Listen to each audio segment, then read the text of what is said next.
You listening to Trigger Seattle podcast. Welcome to another episode. I'm really excited about this one because I have a very special guest and I'm waiting for this guest for a long time. Eugene, he is a senior data science in Microsoft, and when I asked him to come up with a topic for our podcast, he's come up with the idea as a person is a project. I will read for you guys. As a person is a dual creature consisting of biological being and his and her project. Either side without another does not have a good prospect. Wow. That's a very philosophical topic. But before we jump into this episode, guys, I remember I see last time when you did event, beginning of January, was a reference to 50 years of lunar man launch. And that was an amazing event. How did you come up with that party? Glad to be here, first of all. So I kind of like actually big parties, but I always felt that a party that's just a party, with a bunch of booze, it's kind of boring, right? Always wanted to have some topic. And I know people love space explorations. That's pretty much how I came up with that idea. And you've probably been in a couple out of my presentations. I did the same.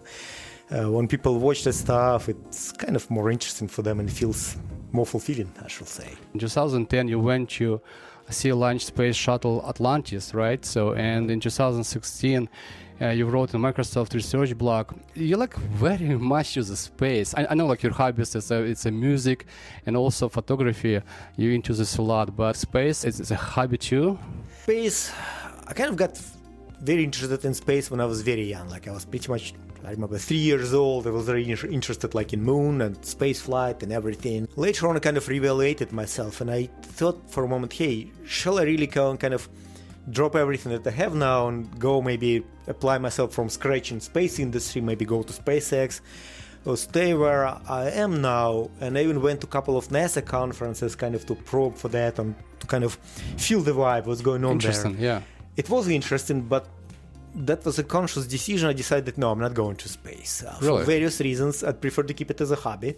Okay. It's a nice hobby, but no, I'm not going there. So can you tell us what the reasons will be? In modern world, space exploration, at least manned space exploration, is pretty much a form of an art. Because a lot of what people do in space, like most of what people do in space could be achieved automatically today. Most of the science could be achieved like with robots and everything, right? And humans go there for inspirational purposes. It's really nice to see a man on the moon, like America spent 20 billions back then. Today it's probably worth 100 billions in modern money to put a man on the moon and back. But what do you get from that? Okay, wonderful rocket science. Very cool, but you don't need to fly a human for that, right? You just get a bunch of talented people, ask them to develop a perpetual mobility and give them money and they'll get a bunch of this wonderful technology without flying anywhere, right? Yeah, they got back some science, but Soviet Union got back a lot of commeasurable science for a tiny fraction of that money, right? But the unique thing about that was inspiration.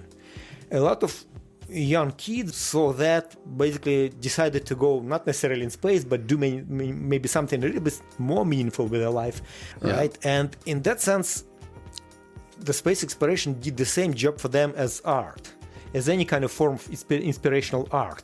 Okay. They enabled them, I go back to the same topic of project, to pick more interesting projects in their life rather than kind of drinking vodka and wasting time.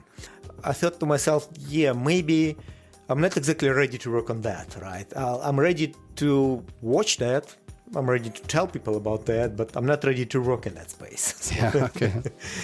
Nevertheless, I think it's still very good and it helps a lot of people. So interesting. When I received from you an idea for this podcast, a person is a project. Why is that? That's a very old question, right? And I think it's a very old philosophical question. A lot of time people say, hey, understand who you are and you'll know what to do next, it will help you. But I'm kind of a person spoiled by mathematics a little bit, right? And I thought about that problem even in mathematical terms, and I personally came to the realization that you don't really need to understand who you are. You need to realize who you want to be, and it's a much easier problem. It's a little bit of a cheating, right? You're not solving the immediate problem, but that still works, right?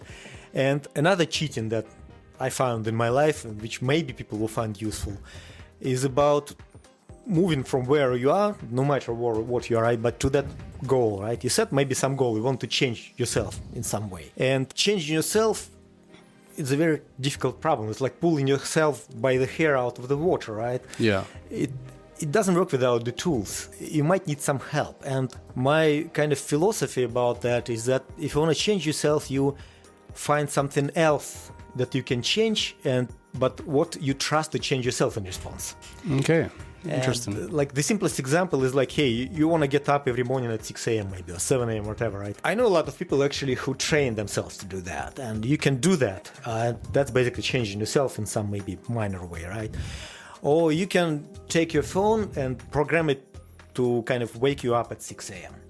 So by doing that, basically take your phone and you kind of give it a little bit of a slight piece of your personality to that phone. You give it a task to wake up at 6 a.m. So you change your phone, but you trust the phone to change yourself to wake you up in the response, right? Very interesting thoughts. So in that sense, a phone becomes a little bit of part of your personality, right? It remembers something that you think is important, wake you up at 6 a.m. A tiny bit of yourself.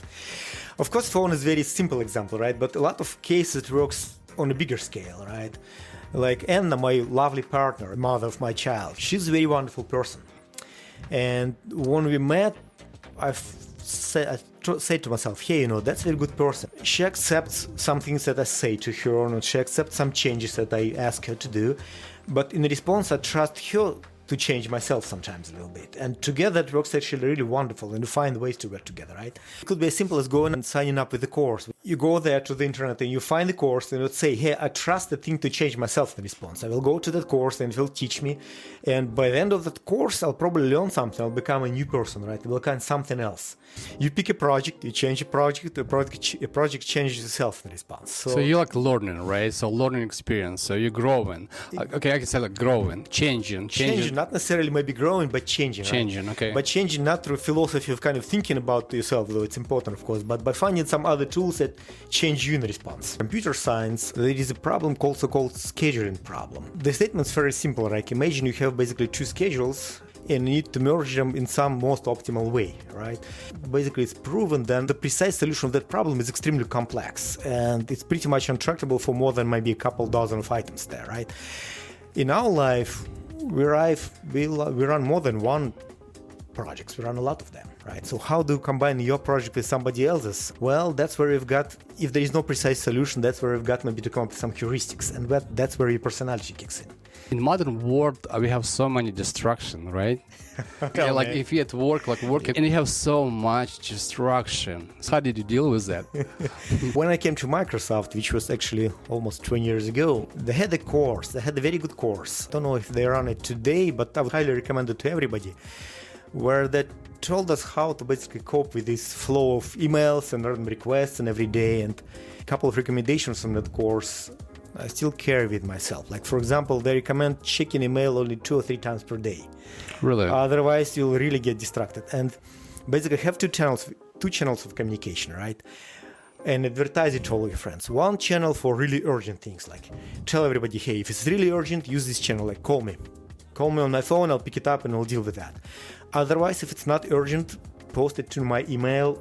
I'll deal with that eventually at the end of the day, next day, but build that expectation. That way you can maintain your schedule, but kind of balanced, because when new things come up, you can put it in your schedule in some reasonable way such that they don't end up each time on top of your schedule.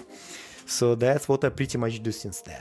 I'm definitely going to be woke up after this podcast as a better person as well, because I learned so much today. Everything around us is changing us. This is like becomes personality. If you know like how long we're going to live, for example, like if I know how I'm going to live, I'm going to plan every second, every minute. But because this is like nobody know how long we're going to be on this planet, people like thinking we have all life ahead of us always. Like it doesn't matter what age you are, and like sometimes we miss a lot of opportunities, right? So true. And sometimes some people miss a life.